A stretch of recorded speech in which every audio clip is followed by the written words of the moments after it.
Three symptoms on the basis of which you will decide that this dry cough is nothing but Roumeg's cough. First symptom, which is very, very important.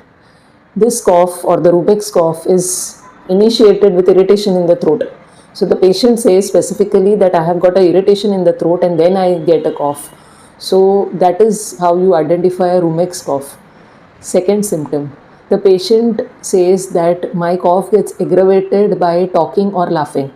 So whenever the patient is talking for a long time or suddenly gets a laughter, the cough gets initiated, and that's how you understand it's a Roumeg's cough. Third symptom, Roumeg's has a lot of dryness in the throat and there is a feeling that there is something stuck inside the throat. So these are the very peculiar features of Roumeg's cough.